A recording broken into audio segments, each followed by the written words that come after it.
বাগুৰুম্বা দোহ এটা ঐতিহাসিক ক্ষণৰ সাক্ষী হৈ ৰল দেশবাসী। ইতিহাস ৰচনা কৰি আজি সৰুসজাইৰ ভোগেশ্বৰ বৰুৱা ক্ৰীড়া প্ৰকল্পত প্ৰায় 10,000 শিল্পীয়ে প্ৰধানমন্ত্ৰী নৰেন্দ্ৰ মোদীৰ উপস্থিতিত পৰিৱেশন কৰিলে বাগুৰুম্বা নৃত্য।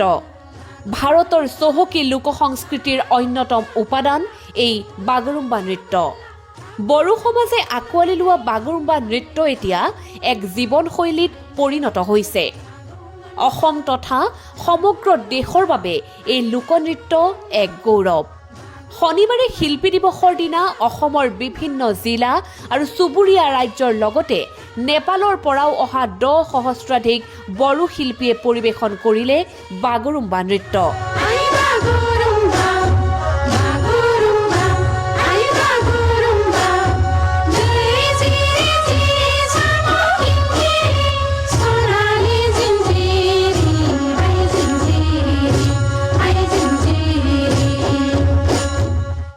বড়ো শিল্পীসকলৰ বাগুৰুম্বা নৃত্যই অভিভূত কৰিলে প্ৰধানমন্ত্ৰী নৰেন্দ্ৰ মোদীকো।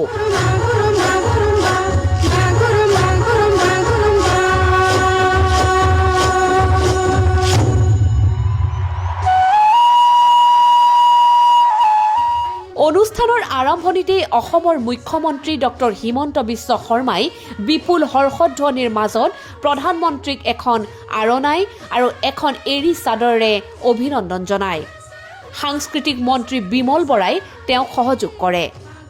ইয়াৰ পাছত অসম বিধানসভাৰ অধ্যক্ষ বিশ্বজিৎ দৈমাৰীয়ে বড়ো সমাজৰ অন্যতম বাদ্যযন্ত্ৰ চেৰজা প্ৰদান কৰি প্ৰধানমন্ত্ৰীগৰাকীক আদৰণি জনায়।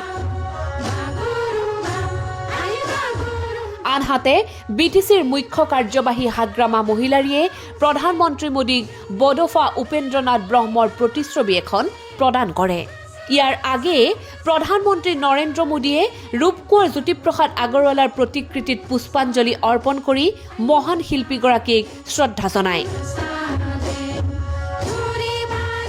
নিশ্চিতভাৱে অসম চৰকাৰৰ উদ্যোগত আয়োজিত বাগুৰুম্বা দোহ অনুষ্ঠানে এই সমৃদ্ধ সাংস্কৃতিক ঐতিহ্যক বিশ্ব দৰবাৰত প্ৰতিষ্ঠা কৰিলে।